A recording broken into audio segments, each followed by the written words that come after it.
Good morning, everybody. There is a cure for every health challenge facing the world today. And that cure is research. Dianne and Irving Kipnes appreciate the power of research to make an enduring difference in our society. The result is the exciting news I have the pleasure of sharing with you today. I am honored to announce that Dianne and Irv Kipnes are donating $5 million to establish Canada's first research chair in lymphatic disorders.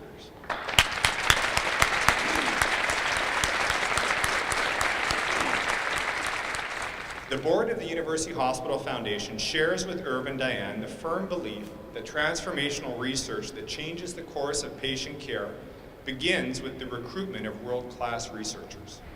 That's why I'm announcing today a $1 million gift from the University Hospital Foundation, matching a $1 million gift from Irv and Dianne, to create an establishment grant that will enable us to attract and recruit a world leader in research for the Dianne and Irving Kipnes Chair in Lymphatic Disorders with the Faculty of Medicine and Dentistry at the University of Alberta Hospital.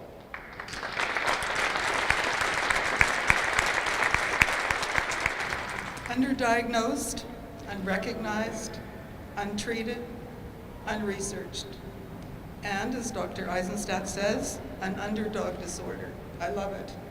Underdog, loser, small fry, runner-up, second best.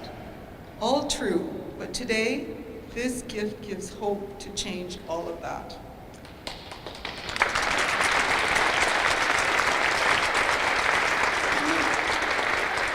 I am able to stand here today, and I emphasize stand, for two reasons. One, I am alive because of my successful treatment for cervical cancer at the Cross Institute in 2004.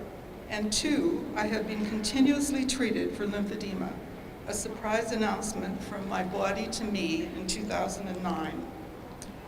5 years after my diagnosis for cancer, following a visit to a concentration camp in Berlin, I returned to my hotel room to find that my legs had swelled to 3 times their size and were covered with large, red, scaly patches. I was misdiagnosed in Berlin and in Paris with an allergy, an insect bite, or perhaps a psychological reaction to the horrors of Sachsenhausen. Antibiotics were ineffective.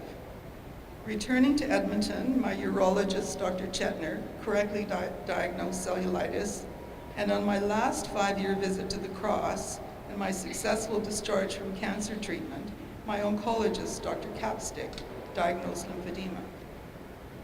This diagnosis yielded no research, little treatment, and sparse education for the public or the medical profession. Fortunately, a fellow opera board member, Katie Souls, announced that her husband was a water-trained therapist who treated lymphedema, one of the few in the city. Although everyone has different degrees of impairment, lymphedema is difficult to live with. It involves swelling without remittance, disfigurement, weight gain, shame, frustration, for me, difficult walking, pain, and fatigue. Without treatment, the swelling remains. Mobility is impaired, work becomes impossible. Open sores develop and infection sets in. If infection travels to the bone, amputation may be necessary. When Ian Souls agreed to work with me, I wanted every possible treatment available to avoid the conditioning worsening. Actually, I wanted a cure. That's what I really wanted. I had massage 5 days a week. I wore my legs wrapped in bandages for 2 years. Every influence we could think of that affected my legs was charted. Atmospheric pressure, stress, medication, diet, exercise, mood. I had a personal trainer. I consulted a dietitian.